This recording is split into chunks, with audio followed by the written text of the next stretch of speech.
Welcome. This is for Taurus. Gotta blow some of the sage away. Taurus, this is all astrology, and this is your October update. I'm gonna go over some of the things I talked about in the first part of this video, which is the Aries full moon. The Aries full moon happens on the 13th of October, so that's just 3 days away. So you want to listen closely, and then at the end of this video, I'm going to talk about the end of the month. At the end of the month, there's some choppy waters, so stay tuned. This will not be a long video, but I want to give you a little bit of guidelines to walk through those days so that you are aware, because there's some fiery energy involved. Scorpio's involved. So that means Mars and Pluto. And yeah, you definitely want to just keep your ears perked up. I want to mention a little bit of business, which is if you haven't ever been here before, if you just happen to be tuning in to hear the Taurus reading, this is all astrology. We do free readings for subscribers. Go down below, comment your birth info. I apologize, my speech is horrible today. Let us know you want a free reading, and we will hook you up. Tap the bell. Once you tap the bell, you will be notified when your video is ready for you to view. All right, so let's get on with the Taurus October 2019. There's like I said, full moon on the 13th of this month, and then around the 28th, depending upon where you live, we're having a new moon in Scorpio. And yeah, you see my sage, it's coming right at me. Okay, so I am looking. All right, Taurus, this is what you're going to be dealing with.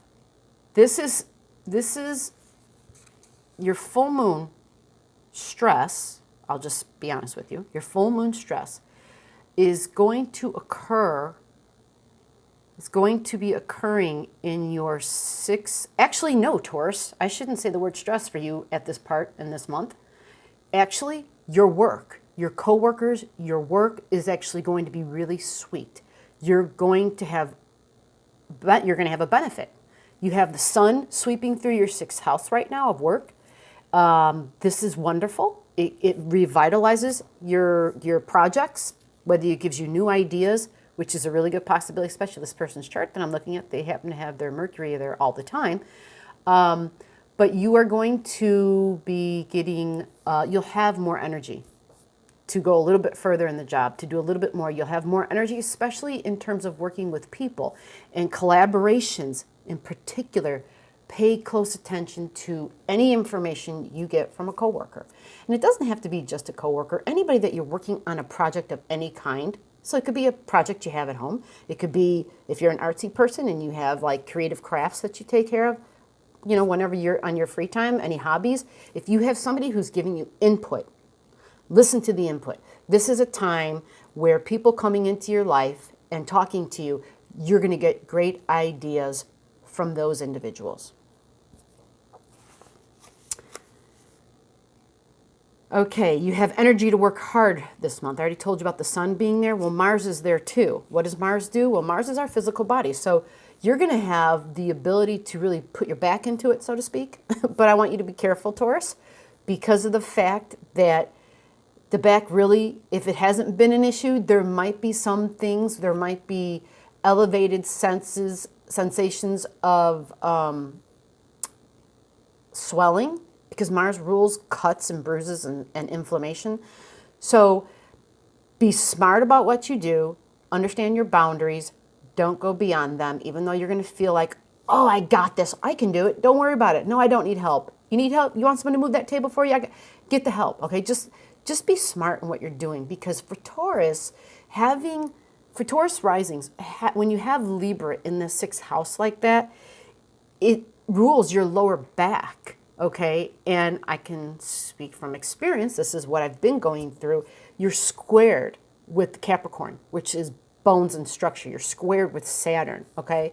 And so this is just a process right now. We're going to be in this mode for a little bit of time. And so I just want you to be aware of the fact that even though you're going to feel all get up and goey and lots of strength and you want to be very physical, be physical, but be doing it in a holistic way and involve somebody else. Don't necessarily just do things that are all by yourself when it comes to doing work projects that include your physical body.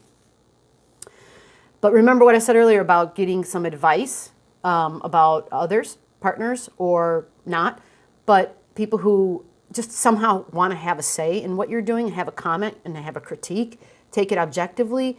And even if it's something that you don't think is valid in some way, shape, or form, don't let it go. Hold on to it and mull it over. Give it a little bit more time. Put it in your head. Allow it to bake there, or as I say, allow it to marinate. And you're probably going to find a nugget there that you can use, because this is what this does at this time, okay? It gives the ability to bring something informative to you that you weren't aware of before that actually is going to be something you can benefit from. All right, Taurus, let's move to the end of the month for you. At the end of the month is this full moon, is the new moon situation. Now, the new moon situation is, this is a tricky one because it's a new moon, but I'm kind of cautioning people that in a sense it's kind of like a full moon in the fact that it's going to be bringing our awareness to something that we didn't have our awareness focused on before. I described it earlier as a piece of our ego dissolving, so more of our soul can shine through. So for Taurus, it's going to be about your body. It's going to be about yourself. It's going to be about your values, your specific values, what you cherish. And so in other words, something about yourself comes to light. You're going to then value yourself more for that thing that came to light, and probably for the earlier discovery and the piece of information you used that came from somebody else earlier in the month, which is good. That's what you want. Because think about it. If you are able to say to yourself, well, I got this, I can do it, and then somebody offers a piece of information, and there's a part of you that resists, but then there's the greater part of you, the higher self, that says, hey, slow down. Listen, maybe you might want to rethink that. And so then you rethink it and you work it and you chew on it a little bit longer, and then you all of a sudden come to this realization, damn, I could do that. And I could do it like this, and I could use this to do that. And then all of a sudden you've got like this great thing that comes about from it. And you realize, wow, I was able to step aside my ego, right, to stand outside of it and to take in information from somebody else and utilize it. So in other words, you grow, bottom line. You grow. You go from the Aries then to the Taurus, right? So you begin something and you're then able to complete it. You're able to finish it. You're able to produce something beautiful, something that somehow is aesthetically attractive, whether it's visually or by scent or taste or touch, because remember, Taurus rules the senses. And I'm mentioning all of this because at the end of the month with the new moon is exactly opposed to Uranus in Taurus, okay? So Uranus is all about our ability to be unique. It's about our individuality. Oh no, cat's taking over the come on, honey. Okay, sorry. I know you guys are used to the cats showing up. Hold on.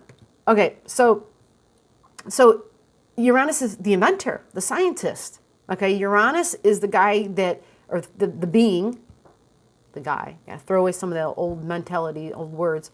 The being that creates something that is beyond this world. Okay, so utilize the aha moments and the information that comes forward out of this, but realize also there's a great tension set up between. Actually, a lot at the end of this month. There's a lot of choppiness involved. It involves Mars and yeah, I got a cat in the house. She's just knocking crap down. There's two cats, but Taffy is not here. Zoe is pinballing off of stuff. So there's this tension. You've got fight and you've got structure. Okay, so it's going to happen at the end of the month. You're going to feel this mostly in your 6th and your 9th house. So astrologically, Those houses represent our work, and it represents our belief systems, okay? It also represents projects. It also represents our health. And that is going to be squaring up. So when I say the word square, that means something I have to work harder at. It's not going to come easily. So I have to put forth more effort, most definitely, because that is Saturn. Saturn, this is me giving myself a reading right now too, and I'm like, oh, great. So Saturn is all about, well, you have to do this in order to get to here, okay? And sometimes we say, oh gosh, that's so far away. Can't I just jump to over here and then I'll already be there? And Saturn says, no, you have to take these steps. Okay, so that feels like more work. There's more steps involved, okay?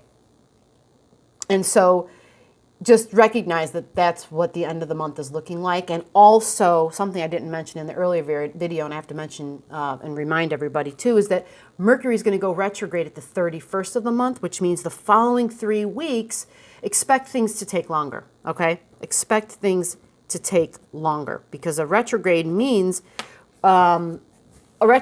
we kind of, it gives us more time, it gives us more time to do something more meticulously. We look, we analyze, we're more analytical, and we usually do a much better job because of the fact that we had to slow down and we maybe had to take a look over the paperwork again. That way we don't forget to dot certain I's and slash those certain T's and put the periods where they belong, so that communication is clear and not misunderstood. And that's very important. That's why they say never sign documents or anything big during Mercury retrogrades. Again, that's a very specific thing that you would need to have somebody look at your birth chart to actually give you advice on that. These are generalities.